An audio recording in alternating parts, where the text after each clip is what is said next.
एक बालिया यानी दूजा साथ ना कोई तीजी राती रहेगा दी ओ थला विच रुड़दी जांदी सच्ची इश्क दी मतवादी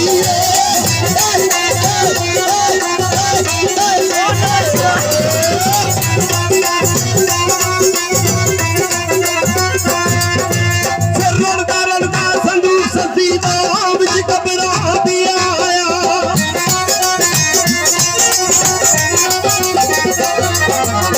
माथी का संसार न लोड़े सपना तेरा पाया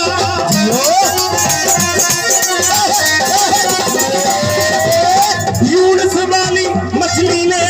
खानदा तख्ती उठाया पर बहादी बदलदी किसे के दार की तरफ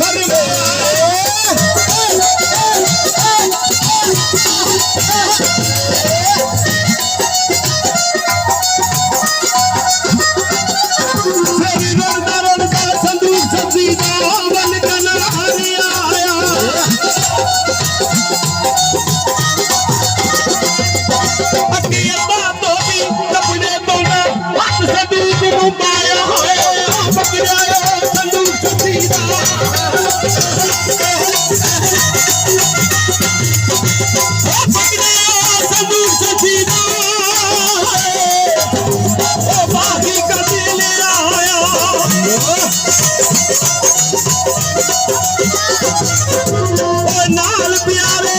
तनू अपने कोल बुलाया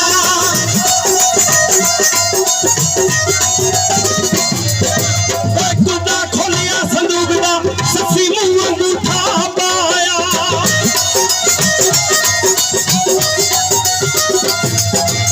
हाथ विच फड़ के मासूम सफी नू नाल सीने दे लाया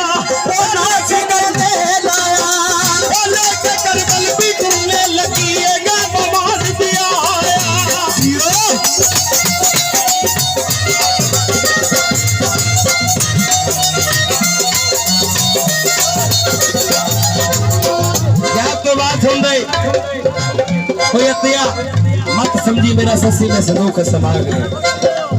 मैं तो कसम ना लू मेरा गल तो आवाज सुन ले वो कौन आवाज देंदा है जो ससी दे नाल इश्क कर रहा है पहले जवाब महातब अते नाल अते दी औरत नाल किवें इश्क महातब होंदा जीओ